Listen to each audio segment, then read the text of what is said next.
feeling above you is familiar. The light is soft. The room is quiet. Your body remembers how to move. And without thinking, the world reappears. But here's the question. What exactly are you seeing? And what are you actually experiencing? Is that ceiling a solid, objective structure out there in space? Or is it a convincing mental model conjured inside your skull?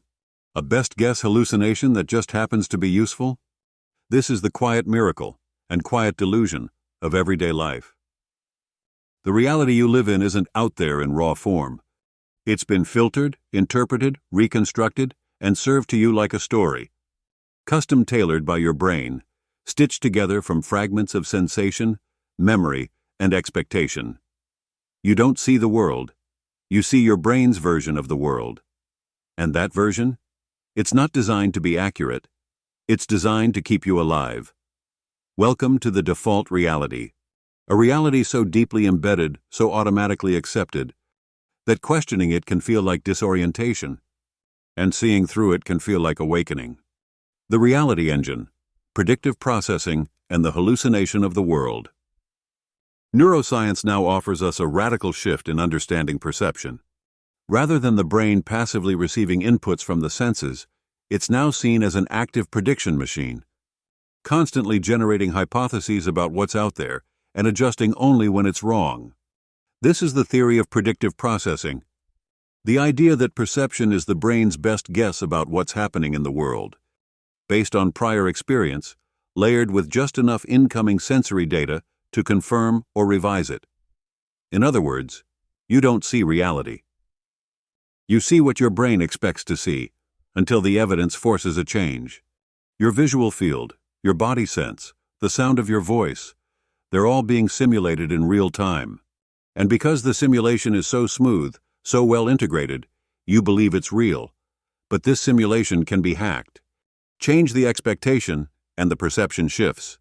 Introduce uncertainty, and the brain fills in the gaps, sometimes beautifully, sometimes disastrously. This is how optical illusions work. This is why hallucinations can feel as vivid as life. This is why a stick in the grass can briefly become a snake, and why a dream can seem utterly real until the moment you wake. Your mind is a hallucination generator, but a socially agreed upon one.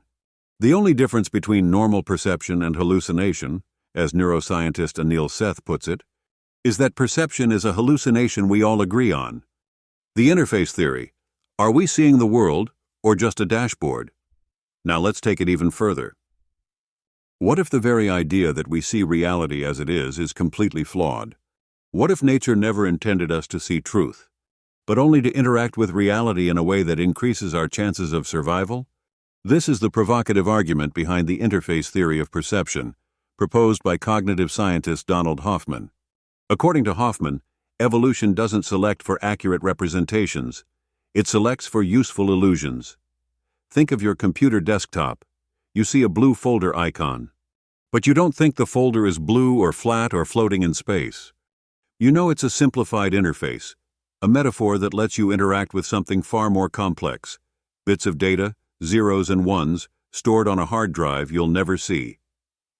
Hoffman suggests the same thing is true of space, time, objects, and even your own body. They're not reality. They're the icons of the interface. Your brain isn't showing you the truth. It's showing you what you need to survive and function. And if that's true, then the world you take for granted is not the world itself. It's a visual metaphor, a hallucinated dashboard, a user interface. And you, the self you think you are, might be the central icon in that interface, the cursor that moves through the story, the illusion that keeps the whole illusion coherent. The brain as a storyteller and the world as a script. When the senses disagree, the brain fills in. When there's a gap in memory, the brain invents.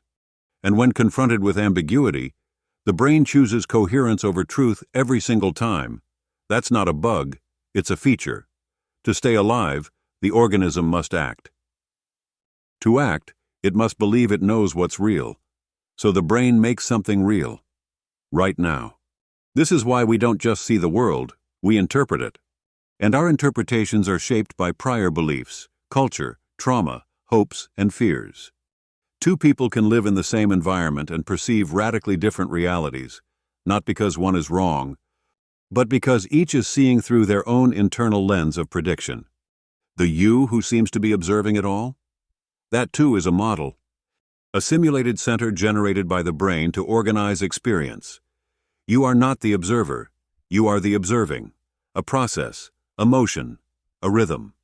And when that rhythm is disrupted, by trauma, by psychedelics, by spiritual practice, or by brain injury, the illusion of self can collapse. What remains is not nothing. What remains is presence. Wordless, boundaryless, aware. The network within, how the brain mirrors the mind. Beneath the skin, the mind is motion. Not a single place, not a static thing, but a dance. A pulsing, shifting choreography of networks competing and cooperating to tell one continuous story. You are here, and this is real. But what if those networks disagree? Enter the brain's internal architect, the default mode network, or DMN. It's the circuit most active when you're doing nothing at all. When you're lost in thought, when you're replaying the past, when you're imagining the future, or rehearsing a conversation that never happened. It is the inner narrator, the voice behind the eyes. The one that says, "This is who I am, this is my story, this is what the world means." But here's the twist. The default mode network doesn't just describe the story, it creates it. It weaves threads of memory, imagination, identity, and narrative into a seamless loop. A simulation so convincing, you forget it's even there. You mistake the voice for the self. You mistake the story for the truth. The DMN, the architect of the inner world. In scans of resting brains, the DMN lights up like a control center. But it's not controlling your muscles. It's not solving math. It's constructing you. When neuroscientists silence the DMN, through deep meditation, psychedelics, or transcranial stimulation, a consistent effect emerged, the disappearance of the self. The I dissolves, boundaries blur, time unravels. And what remains is a sense of vivid, wordless awareness, not obliteration, but expansion. This suggests something extraordinary. The self may be a function of narrative, not an essential identity. And the DMN is the novelist, writing and rewriting that identity moment by moment. So when people say, "I lost my ego," what they may actually be losing is the DMN's grip on the story. The editor goes silent, and the page becomes light. The battle of the networks, task versus self, now versus then. The DMN doesn't operate alone. It's in constant negotiation with other networks. The salience network, which monitors what's important. The executive control network, which handles problem solving. The sensory networks, delivering raw data from the world. But the default mode often dominates. It pulls attention inward. It spins the wheel of rumination. It overlays memory on top of perception until you're no longer seeing what's happening. You're seeing what you expect, fear, or wish was happening. This is the source of so much suffering. Because the DMN doesn't just create the self, it protects it, defends it, obsesses over it. And in doing so, it builds a bubble. A curated, filtered reality where meaning is bent around you. Even when you're alone, you're not alone. You're in conversation with the DMN. The mind never stops narrating, until it does, when the narrator falls silent. In states of deep meditation, flow, or altered consciousness, something profound occurs. The inner narrator stops. No story, no identity, no interpretation. And yet, awareness remains. In these moments, the task-positive networks, responsible for direct engagement with the present, begin to shine. These are the networks that light up when you're immersed in now. Painting, dancing, solving, observing, being. Here, the world is not filtered through self. It's immediate. The color of the leaf isn't symbolic. It just is. The breeze on your skin doesn't need a name. It's presence. And this presence isn't unfamiliar. It's the place you were before the self was learned. It's the place children live in, the place mystics speak of, the place beneath thought. Can we untrain the illusion? Now we must ask, If the self is a construct and the world is a model, can we live consciously inside the illusion without being consumed by it? The answer is not found in escape, it's found in integration. It means recognizing the DMN as part of the system, not the enemy. It means realizing the storyteller isn't bad, just overused. It means retraining the mind to know when the story is helpful and when it's just noise. Practices like mindfulness meditation, psychedelic therapy, neurofeedback, and contemplative philosophy all aim at the same root insight. You are not the story. You are the one hearing it. When the illusion is seen as illusion, it no longer traps you. It becomes art. A virtual reality that you can navigate, question, reshape. This doesn't negate reality. It expands it. Memory, meaning, and the painted world. You're not seeing the world. You're seeing a map. And that map is shaped by your past, what your brain expects to see. Memory, meaning, and the painted world. You're not seeing the world is deeply informed by what it's seen before. This is where the illusion becomes personal. And why two people can walk through the same room, hear the same sound, see the same expression, and walk away with completely different realities. Because the brain doesn't just predict, it remembers. And that memory, whether conscious or unconscious, becomes the lens through which everything is filtered. Trauma and the tuning of perception. For someone who's experienced trauma, the brain becomes finely tuned to threat. The salience network lights up. The default mode kicks in. And suddenly, even neutral events feel loaded because the brain expects danger. This is not irrational. It's adaptive.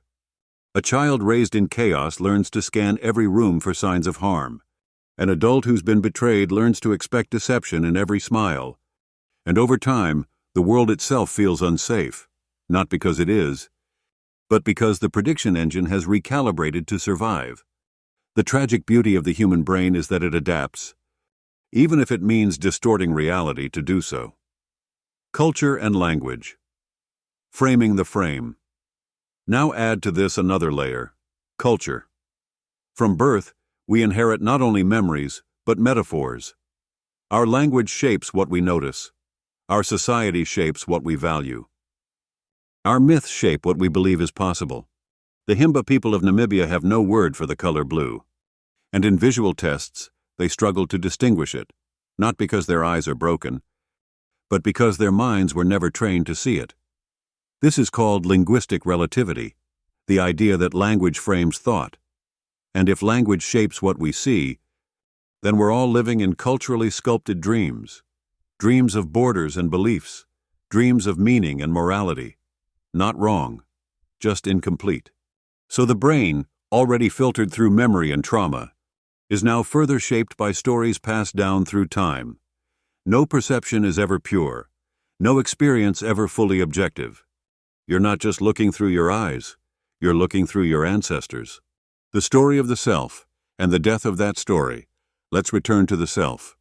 The central figure in your hallucinated world. It too is a prediction, built on remembered sensations, held together by the fragile glue of narrative continuity. But what happens when the memory fades? What happens in Alzheimer's, in amnesia, in the dissolving of time? The self unravels. And yet people in those states often still smile, they still cry, they still feel beauty, which suggests that behind the story, behind the name and the face and the timeline, something remains. What if that something was awareness itself? What if your true nature isn't the content of the simulation, but the canvas on which it plays? Perception as participation, the quantum metaphor. Now let's stretch the metaphor even further. In quantum physics, the act of observation appears to influence the behavior of particles. Wave becomes particle. Potential becomes choice. Some thinkers, controversially, draw a parallel to consciousness. They suggest that perception doesn't just receive the world, it participates in constructing it. This is not to say we create physical reality from thin air, but perhaps we co-create meaning.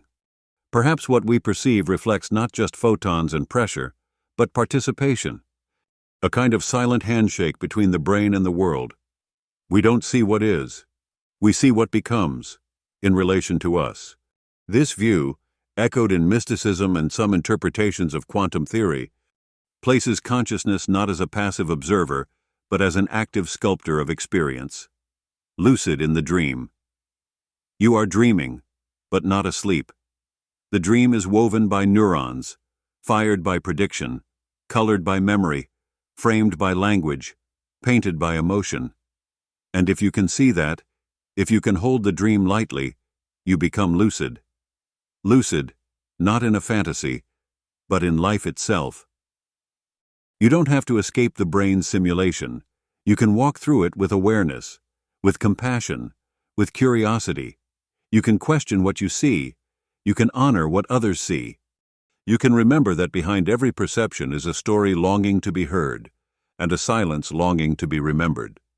Seeing through the simulation, awareness beyond illusion. So here we are. We've seen how the brain doesn't simply record reality, it predicts it. How the default mode network constructs a continuous self. How memory, culture, and language shape what we call real. And how every perception is, in truth, a carefully curated hallucination, filtered through expectation, fear, desire, and belief. But if we're living in a simulation of the mind's own making, what does it mean to wake up? What happens when the illusion is seen, not as a flaw, but as a feature? Let's go deeper. Mental health, the stories that trap us. In modern psychiatry, we often treat suffering as malfunction, something to be medicated, fixed. But what if much of that suffering arises not from the world itself, but from the brain's prediction model gone haywire? A brain tuned too strongly to past pain expects it to return. A mind caught in trauma sees danger, even in peace. The narrative becomes rigid. The DMN won't let go. And so reality shrinks into a looping script of fear. This is not weakness. It is survival logic misfiring. And healing, in this light, isn't about suppression. It's about rewriting, retraining the prediction engine, softening the grip of old stories, letting in new data, letting in presence. Therapies like EMDR, mindfulness, somatic experiencing, they all work not by giving people new facts, but by helping the nervous system feel a new reality. In other words, they help the brain dream differently. Mystics and the simulated world. Mystics across traditions have said it for millennia. This world is Maya, an illusion. The self is not real. The observer is the observed. Tattvam asi, thou art that. And now, modern neuroscience echoes back. You are not your thoughts. The self is constructed. Reality is a prediction, not a perception. It's not that science is proving spirituality. It's that both are circling the same mystery, with different languages, different tools, but the same sense of wonder. Where mystics dissolve the ego through stillness and devotion, scientists dissolve the self through study and experiment, and what's left in both cases is something wordless, present, expansive, whole, not nothingness, but everythingness. Awareness, the untouched witness strip away the simulations, turn down the default mode network, drop the storyline, silence the narrator. What remains? Awareness, not thought, not memory, not even perception, but the pure capacity to know. Awareness is not content. It is not the movie. It is the screen, unmoved, unchanging, always present. This is the insight at the heart of contemplative traditions, that while the brain builds endless simulations, there is something deeper that does not build, does not narrate, but simply sees. It is not located in the brain. It is not the product of a neuron. It is what notices the brain, the thoughts, the dreams, the illusions. And when awareness becomes aware of itself, the dream no longer controls you. You walk lucid in the world, living lucidly. So what does it mean to live with this knowing? To walk through a simulated world with real emotions, real relationships, real pain, but an awareness that none of it is fixed?